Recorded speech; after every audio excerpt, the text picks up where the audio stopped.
I'd like to introduce Tracy Cappiccille. I just looking at their website, I just like to read their mission. The mission of the Mental Health Association is promote mental health with the integration of physical health care to improve the care and treatment of individuals with mental illness and to remove the stigma associated with mental health disorders and addictions. As a community organization, we accomplish our mission through advocacy, education, prevention, early intervention, and treatment and service. I think that says it all for what they do, but the personalities that are here this evening that will explain it in depth are amazing. I've listened to Tracy and Jolene, and I have not listened to Jonathan yet, but I look forward to it this evening. Go on about the services that are available, the phone numbers that are available, and all of the things that were available to all of our folks that are here and beyond. So Tracy, please introduce your team. Thank you, Mayor. So this is Jolene Winsor. You could stand up.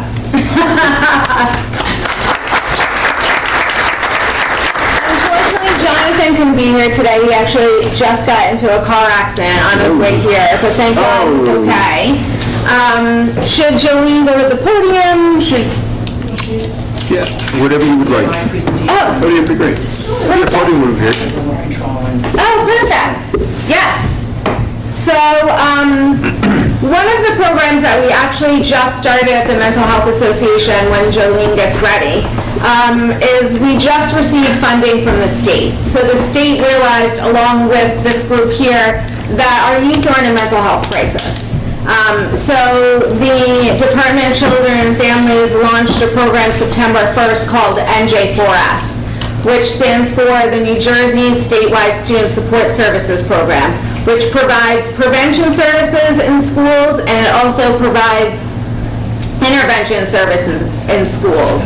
So we provide education to students, to parents, and then we provide short-term counseling for youth until they could get connected to services in the community. So if we could help them before they get to that crisis point. So again, Jolene is going to be talking about what you can look for in youth as far as maybe if they're struggling with depression, excuse me, anxiety or suicide, and how to start that conversation. Because again, sometimes that could be one of the hardest pieces to do, especially for a parent. Thank you, Tracy, and thank you for the opportunity to be here to discuss this very important topic of what we need to know about depression. Just put the mic over you. Great. Thank you. Is that better? Yeah. Yes. About depression, anxiety, and suicide, and what we do when we see signs in ourselves and how to help those around us. Great. Mental health versus mental illness. There's many things we could do to take care of our mental health, and it's a very personal experience, and I'll be talking about that throughout the presentation. What works for one person may look very different for another person, and that's okay. There's ways we can protect our emotional health, our psychological health, our social well-being, and that's all part of mental health. Mental illness, there's serious conditions, whether it be suicide ideation or anxiety disorders, depression, and it's when it starts to affect every area of our life and we have trouble coping that we should really destigmatize seeking help in some way. We all feel stress. That's normal. It's nothing to be ashamed of. It's part of our lives. If we don't know how to deal with that stress may turn into anxiety, which may surface as panic attacks. This may linger after our stress even resolves. So it's wonderful to learn our own successful coping strategies to avoid our stress from hanging around for too long. How to reduce stress. There's a lot of ways. Some of the most basic, get enough sleep. It sounds so simple, but sometimes it's very difficult. Eat well. Treat ourselves well. Move our bodies around. Exercise. Go for a walk. I know we've heard all of these before, but they really are so important. Seek emotional support. Avoid those harmful coping mechanisms. We were talking about drugs and alcohol before. It may take the edge off to go home after a stressful day and have a drink. but we need to know how to actually cope with the issue if we are going to resolve it. And I always notice that number 9 says ask for help, but I think it's important to point out we don't have to go through steps 1 through 8 before we decide to ask for help. Help is always available, and we need to destigmatize seeking it out because there is help available. Signs and symptoms of anxiety. As I mentioned before, it's very rarely is mental health and its treatment and coping skills a one-size-fits-all approach, and that goes for anxiety. Some people may just feel a little nervous, a little anxious, maybe your hands get cold or warm, you're a little shaky. Some people may feel as if they're having a heart attack. They may feel as if they're going to pass out. And these can change with situations and with time. So it can be helpful to be aware of your triggers and the symptoms that manifest so that you can make a plan before it gets to a point where you're having trouble coping.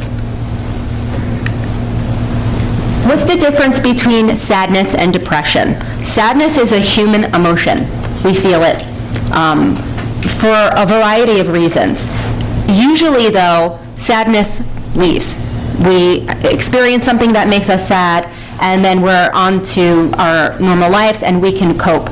It's when it lingers, especially for 2 weeks or longer, and we're really having trouble coping in our everyday lives, that we should probably think about seeking treatment. And the thing about any kind of mental illness, one of the ways they're diagnosed is, well, are you having trouble coping in your normal everyday life? And if you're not, that's a good sign that it's time to seek some help. Signs of depression. We may see these in others around us. We may notice these in ourselves. Again, they're not the same for everyone, but they will affect your daily life. It will be harder to cope with socializing. You may not want to socialize anymore. Moods may be very different. You may have physical manifestations such as getting sick more often or headaches. There could be weight changes or even just moving slower. If you notice something is very off in someone you love, ask. Tips for talking to teens. We know this could be hard to get your teens to talk to you. Again, I keep stressing, this is not a one-size-fits-all approach. There are several ideas on this slide. It doesn't necessarily mean that they will all work for your teen. Knowing your child or knowing your niece or nephew or your cousin, it really goes a long way. What do they enjoy? For instance, if you've never played a board game with your teen before, perhaps it's not the best choice to get them to start talking about their mental health. But if it's something that they enjoy, it could really open the door for great conversation. Or continuing the conversation, having multiple mini conversations. I have a almost 14-year-old child, and I know when I bombard him with questions, the wall immediately goes up. Like, Mom, please, like, not right now. So if maybe we go about it and just ask questions here and there, rather than expecting a 30, 40-minute conversation with an adolescent, we may really start to get places. How to help your friend. Knowing your friend. And some of these slides are aimed at adolescents looking to help their friend. Some are aimed at parents, educators, but we could really make them our own for any situation. You don't need to have the answers. That's very important. If you approach someone that you love because you see that their personality has changed and you're worried about them being suicidal or depressed, it doesn't mean you know how to fix their problem, but they know now that someone is there. They have some kind of support. And it's very easy to forget that there are people who care for you when you're feeling such a way. And stick with them through the hard times. I've mentioned in the last presentation, if you're going to ask, please be willing to listen, because that is so important. To ask and say, are you okay? And you hear, no, actually, no, I'm not, and then to be shut down. Please be willing to listen if you're going to inquire. It could be so helpful. And whatever gets you talking, here's some tips, and this could be used if you want to talk to a friend or an adult, an adolescent, your child. Seems like something's up with you. or I've noticed you've been down lately. Very simply, are you okay? No matter what you're going through, I'm here for you. To let someone know that you're here to support them when they may be going through a harder time than we imagine could really go a long way. It could save a life, potentially. How to help? Again, ask, but be ready to listen. Give them the time that they need to really feel safe and to open up to you about what they're experiencing. Cut them some slack if you're met with some resistance. They may feel uncomfortable or ashamed because of the stigma in the society for having these feelings. Are you okay? You seem down. No, I'm fine. I don't want to talk about it. Don't give up on them. Maybe think of another way to come back to that at another time, because they'll still know that you offered your support. Encourage supportive relationships that may be with people besides yourself, if there's siblings, other family members that the person is close to. That could all be helpful. And how do you even begin to know how to ask for help? And this could be for ourselves again. We could be talking about help if we need it, or how to get someone help that we love. There's no reason why you should be afraid to speak up, because there is help out there. But we know that there's great stigma that we're all working to reduce about asking for help. I feel like progress is being made there. But it's so important to know that help is there. If we reach out, help is there. And be gentle with yourself. We don't always feel our best all the time, and that's acceptable. And that's hard for us to see in ourselves. However, a good question to ask if you're feeling this way is, well, what would you say to a friend if they were feeling this way? And odds are you wouldn't talk to them perhaps the way you talk to yourself and say, well, just get over it, it's not a big deal. You would be a lot more sympathetic, I'm guessing. Stay connected. Don't lose contact with the people who are supportive with you because you're feeling so down. And please set up an appointment with a professional, again, if these symptoms are truly interrupting your daily lives and you just can't seem to get on top of them. There's a lot of statistics up here, but what they all say is suicide is a crisis situation. It is a major issue.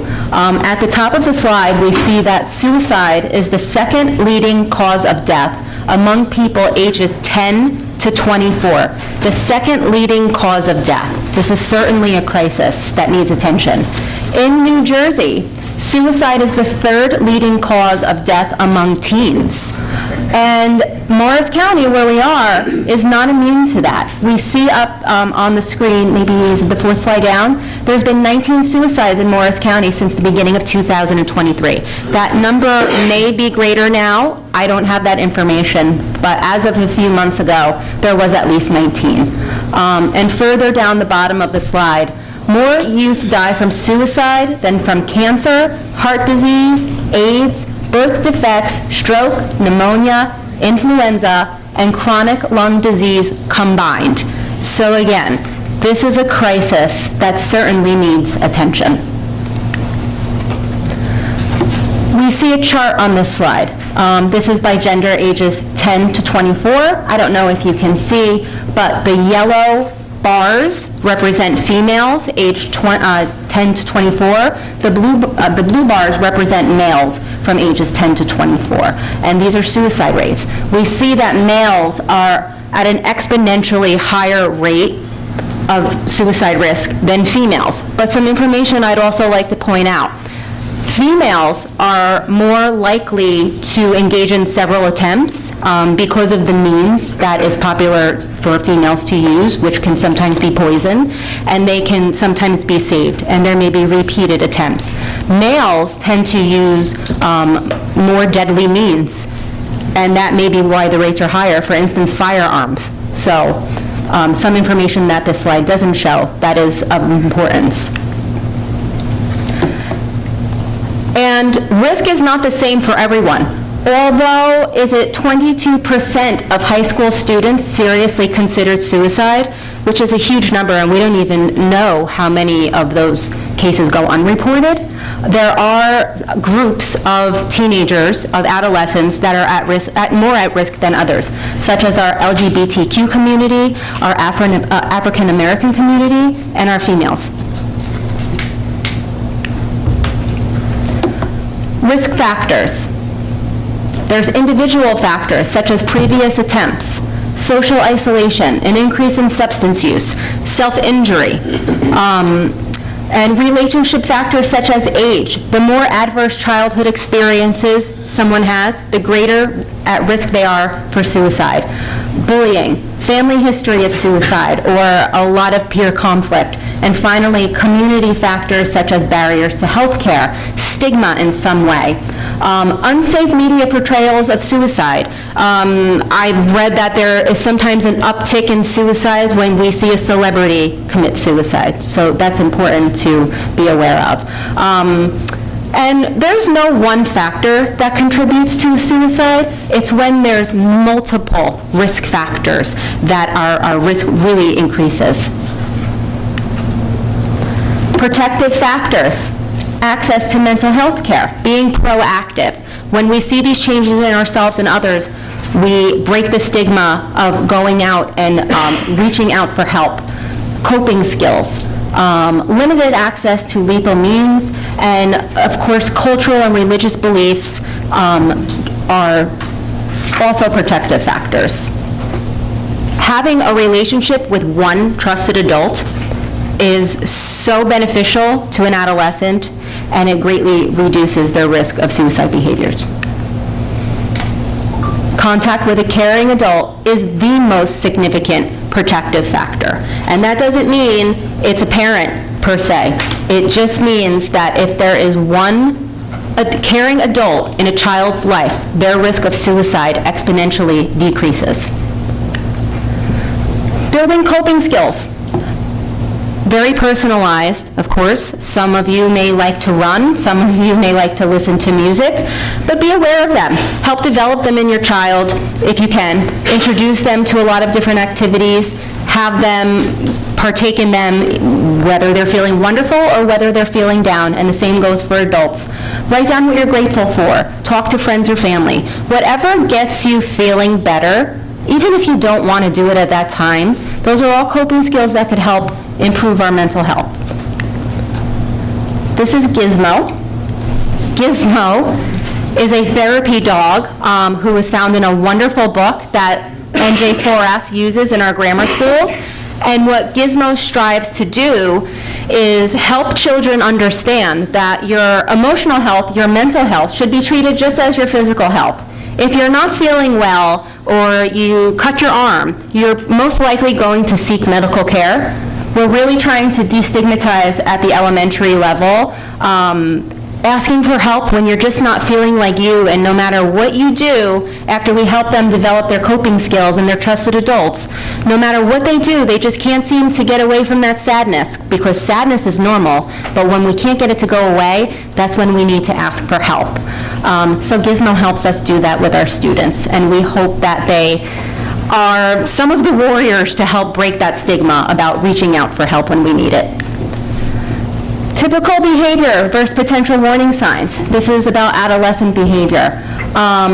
It's sad for parents a lot of the times, but it is completely normal for your teens to not want to be around you as much as they used to. They want to be around their friends more. It's something they all experience. That's okay. That is normal. It's when we see them withdraw from everybody or most things that they enjoy, their family, their friends especially, those sports that they used to love to play, they don't want to play it anymore. Now, we know that that happens a lot with kids. One year they want to play soccer, the next year they're in piano, also normal. But when they stop replacing those habits with new ones and they just seem to lose an interest in enjoying something in general, that's a sure shot sign that there may be an issue on the rise. And we know teenagers lose their tempers. That's also normal, although, of course it could be annoying at times, normal. But when there's aggressive behavior, purposefully breaking rules all the time, these are warning signs. Oh, and of course, how many times have we asked a teen to clean their room and it just doesn't get done? Is that a warning sign? Maybe not. But if they absolutely cannot focus on a task or a variety of tasks, again, warning sign, something may be going on. That's greater than just teen angst. And If somebody is having suicidal thoughts, there may be subtle warning signs. It's very important to know. Somebody may not just say, I'm thinking of completing suicide, or I'm having suicidal thoughts, I want to die. They could be very subtle. If you're seeing personality changes that just don't make sense, an increase in substance use, giving away possessions, that's a big one. Just feeling trapped, hygiene may change. These may be signs that somebody is experiencing suicidal thoughts. Does it mean that they definitely are? No, but perhaps it could be a sign that you should ask a question and start getting to the bottom of what is going on. Our teachers know our students. We know when certain students come in what to expect most times. So teachers are very valuable instruments in being eyes when our students are not in the home. Our teachers spend so much time with our children. So not being afraid to approach a child and say, hey, are you okay? Or contacting a school counselor, a school psychologist. If something doesn't seem right, what harm would it cause to say, I don't know if something's going on, but maybe we should look into this. Much more harm could be done if we don't say anything at all. For instance, if you're seeing a decline in grades, if the interactions are changing, or the student is very frustrated and this just doesn't seem right for that child, please ask. If you're not comfortable approaching the child, go to your guidance counselor in school. They'll have wonderful tips. And again, normal adolescent behavior. Adolescent mood swings are normal. Sometimes they're a little lazy and may have a poor attitude or be immature. Does that mean that they're suffering from depression, anxiety, or thoughts of suicide? Absolutely not. So it's very difficult sometimes to distinguish who's having an issue, who is not. But if something just doesn't seem right to you, again, there's greater harm in not looking into it at all than asking some questions. If somebody is vocal about the thoughts of suicide that they may be having, it may not sound like I'm planning to commit suicide. You may hear things such as, I want to go to sleep and never wake up.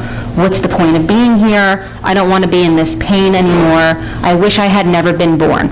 Comments like that warrant some questions and some further investigation. They can be signs of suicide ideation. Take them seriously. If anyone approaches you and feels safe enough around you to share these thoughts they are having, please take them seriously. Please do not say, oh, you'll get over it in a week. And that's part of the stigma, again. It's okay to reach out for help. Acknowledge, ask open-ended questions such as, well, how have you been feeling lately? What's changed? Give them the floor to truly tell you what they're feeling. And again, listen and be available. And the last question is very important, well, the last point, I should say, is very important. Don't be afraid to ask the question. There's a myth around the idea that if you ask someone if they're suicidal and they are not, you will cause them to be suicidal, or you'll give them the idea. No. It is in best practice to ask directly, are you considering suicide? Do you have a plan to commit suicide? You're not going to give them the idea, and you're not going to make them want to do it if they don't. And so don't minimize the situation. Like I said, if someone's saying, I'm really feeling down, I just can't get on top of it, don't say, well, come on, we all feel down sometimes. I felt down and I got over it. That's not helpful, and it could be harmful. And again, don't be afraid to ask or ignore your limitations. As we said, you don't have to have all the answers. No one is expected to fix or cure someone if you're not professionally trained. But when you show someone that you're there to listen to them, that is such a great tool. Again, it's not helpful. I mean, have you ever just been in a bad mood and wanted support, even if it's not depression or suicide ideation, and you say, oh, I had a horrible day, and someone says, yeah, well, I had a horrible day too. What do you want? It's not helpful. It's not helpful. So don't say things like, well, you have so much to be thankful for, or think about how your family would feel if you killed yourself. That person is in such a desperate place at that point. Comments like that, they're just not going to help. But it's the support, it's the willing to help them get that support that could truly save a life. Acknowledge, again, listen to them. Take it seriously. Show them you care, and tell a trusted adult that you are worried about your friend. In a future slide, we'll see a program called Signs of Suicide that encourages students to take these steps if they see suicide ideation or behaviors in their friend, and who is a trusted adult. And we'll talk about that further. But parents, if it's not you, please don't be insulted. I know it's hard. But as long as your child or someone you care about has someone they feel safe sharing with, that's what is truly most important. And that trusted adult may change over time. Becoming a good friend means not keeping a secret. This is tough. I mean, this is tough for adults, so of course this is tough for adolescents. If an adolescent's friend shares with them, yeah, I am considering suicide, they may say, well, if I tell someone, my friend's never going to talk to me again. I can't possibly tell the school nurse or tell their parents. They won't want to be friends with me anymore. And through the Signs of Suicide program, we tell them, and yeah, they may be mad at you for a while, but they will also know that you were there to support them, and you may help save their life. So, trusted adults. We tell kids, how do you know who a trusted adult is? And they may have different trusted adults, and we go over this even in the Gizmo program with grammar school age children. It's someone who you know well, who you know if you share your feelings with them, they will listen to you, they will take you seriously, and they will make you feel safe. It may be a parent, but again, it doesn't have to be. It could be a family member. It could be a teacher, a coach, a religious leader, a neighbor. Anyone who you feel safe with sharing is who we encourage children and adolescents to reach out to. Because when we listen, we hear someone into existence. You may be the only one to ask the question, are you okay? Do you need some help? You may be the only one. And again, it can truly save a life. Some resources, the Not Okay app. What if there's a button you could press and someone would immediately know you're not okay? So please feel free to take pictures if you want these for later reference. I know it's very hard to remember, but there's some great ones. And here, should I go back to that one? Sorry about that.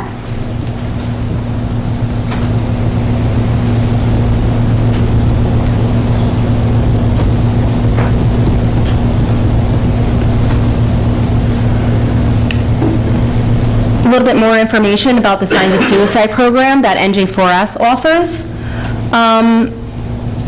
We teach the signs and symptoms that we may experience or that adolescents may experience if they are thinking about suicide, and we teach them how to recognize those signs in their friends, and then what to do if they experience a friend who is having these feelings. And it is emphasized, we are not asking you to save your friend. We couldn't possibly do that. But we are asking you, if you see something, ask and encourage help, and don't keep that secret. And we do that through clips and questions. On the right, there's a depression inventory. If any of the students want to take with them, they can gauge how they're feeling. This is a wonderful website that MHA offers. It's stopteensuicide.mhainspire.org. It beautifully outlines all of the information that we touched on in this presentation, as well as lists wonderful wonderful resources. Again, that's stopteensuicide.mhainspire.org. Anything about signs, symptoms, what to do, who to go to, it will all be on there for you. So I see some people taking a picture. I'll give it a minute.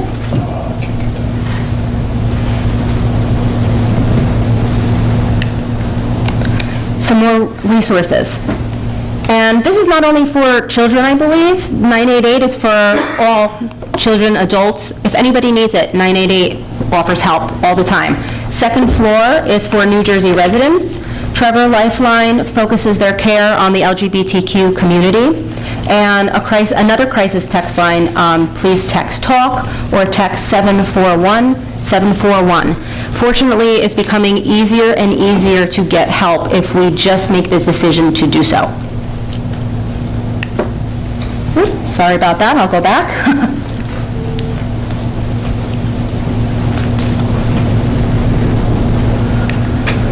There is an exhaustive list of support services if you're interested in having this QR code. It's very comprehensive. Again, help is out there. There's many types of help out there. There's organizations that tailor to specific populations. There is help out there if we reach out to get it.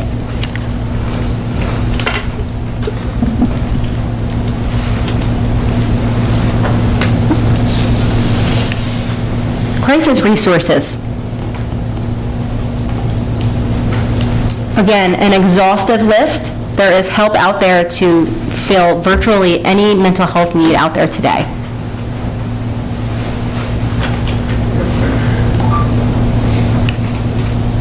And Teen Connect Line.